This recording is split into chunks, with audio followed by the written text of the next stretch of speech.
he talks about weight loss is all about calorie in and calorie out, right? And it's like, yeah, but what are we looking at in regards to the metabolism and the function of that, or the gut and the function of that? And that's Absolutely. where those micronutrients come into play. Could you? Yeah, so in grad school, we did this very interesting exercise where we tried to trace the provenance of where does this 3,500 calories equals a pound come from? And it came from these really like totally misconstrued and poorly conducted metabolic chamber studies. It's basically like the average of like three animal studies and this really terrible human study that had like four participants. And for these four, they were all healthy, sort of 18 to 35-year-old white men. And they looked at them and they were like, this is 3,500. This is how much they're sweating. This is how much they're getting out. And we calculate that a pound of weight loss is associated with the expenditure of this much. There's a lot of research based on that concept, isn't there? No, no. In fact, No, if you look at that's what just, does, well, then why yes, does that stick?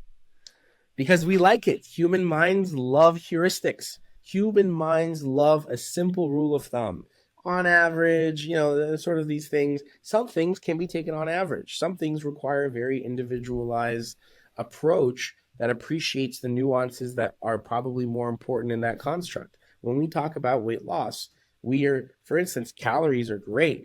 Calories are great, right? You can do the 3,500 calories on a person who has high glyphosate exposure, high mercury toxicity, and see if they lose weight. Starve them. Give them only water. You will see that, in fact, they either do not lose nearly as much as you thought they would, calculated they would on paper, nor in some instances, do they even gain weight. They retain water when their gut motility goes down.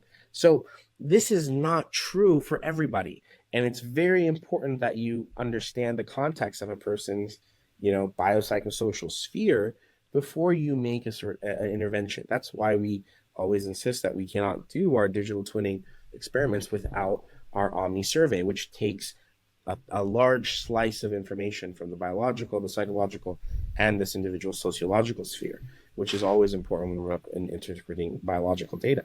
And so, it's not true. The data is totally misconstrued. It comes from studies that are inherently flawed. When we have tried to repeat this in various studies, we have seen drastic changes, and that it's confirmed that 3,500 calories does not equal a pound. In some individuals, right, who have experienced a phenomenon in weight loss known as adaptive thermogenesis. If you've ever been losing weight and suddenly you plateau, you are experiencing adaptive thermogenesis, where your basal metabolic rate goes way down and your body starts to use less metabolite or less energy because it thinks it's starving. In those individuals, it's 5,000 calories equals a pound. That's why weight loss gets harder. In individuals that have, very high proportion of fast twitch fibers, they're metabolically active, they are going to burn a lot more. How do you burst through the plateau then? How do you burst through the plateau? You maintain it. And then a lot of times what you can do is supply your mitochondria with certain things like MCT oil, increased hydration, and then actually slowly introducing more food in to a certain level. So you're not going back up to your previous free feeding levels, but you're adding in a little bit more food. You're basically telling your body, no, we're not starving. We're not dying. Here's some more food. The body starts to burn more energy, and then you cut it off again, and then you plateau again, and you do the same thing. You slowly bring it up, and then you cut it off again. This is how you sort of overcome the successive humps of adaptive thermogenesis. And how would your Ethereum test and the personalized protocols produced for that potentially assist somebody in that plateau of weight loss? Yeah, so when individuals come to us and they say, I have this height, this weight, we of course calculate BMI, and we contextually make it relevant with their age, which a lot of people don't do. They don't understand why that's important. But we say their BMI, and then if they express, certain weight loss issues, or if they express a desire to lose more weight, we will analyze those thermogenic metabolites that are associated with the processes of adaptive thermogenesis. We'll look at a lot of the short chain fatty acids, not the short chain fatty acids, but the medium chain fatty acids that are related with beta oxidation of the mitochondria. We'll also look at endocrine functioning metabolites, and we will assess their levels, and we'll see, okay, how much are they consuming from their food intake questionnaire, and then we will essentially recommend some dietary changes that may increase their nutritional and caloric intake concomitantly together for a certain period of time, and then we'll cut it back off. Or we might even recommend that they go into an acute ketogenic diet for about 4 to 6 weeks roughly, and then that individual will start to burn more fats, and they will, without increasing their caloric intake, also be able to get over that thermogenic hump. There are actually multiple strategies, and it's based upon the individual's metabolism and what our model, as it maps that to the cake pathways, what our model sees and what aberrations is trying to address. And it's largely informed by the patient's self-report data, as well as their self-reported intentions with taking the test and what their own goals are at the time of it. I mean, honestly, we've had very, very good success in this in the literature, doing these things. We have many clinical trials looking at, everything from an increased exercise regimen to, vinegar intake for, a reduction of visceral adiposity. We have lots of strategies in our toolbox, both things that we've worked on personally and published, and things, of course, that need to be borrowed from the literature and mined from there. So what does the vinegar intake do?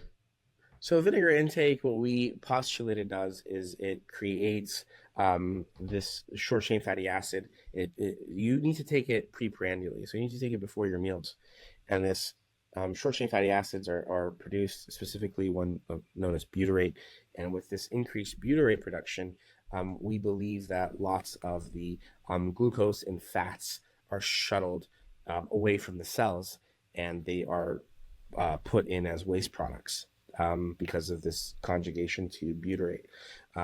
Does that hinder nutrient uptake too?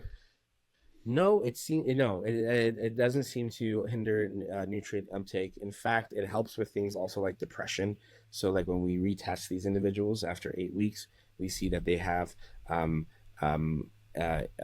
decreases in their Beck depression inventory scores. We also see that there are general micronutrient panels that we'll take of them. So looking at, vitamin D, vitamin B12, all of these really important compounds, and they are at comparable levels pre-baseline. We are not trying to change their diet, so we're not expecting that their micronutrients go up, but we shouldn't see significant decline from baseline if their diet is being kept relatively the same at those baseline levels at retest. So that is one way where we can kind of say, well, it's not just taking away nutrients either. We are seeing that they have decreased blood glucose. We do see that they have decreased markers of lipid metabolism. So there is this postulated effect that is you can produce this butyrate in the gut before you consume your meal, then that butyrate will essentially bind and transport selectively glucose molecules as they are digested from carbohydrates and these fatty acids, which if left unchecked, and you absorb more than you really need to, that glucose is going to be packaged as glycogen. That glycogen can be stored as fat across the liver and other viscera, and that fat on the viscera is really the most detrimental. That is really the most harmful. That's what I have the most of. But it is something that we should always work to curb.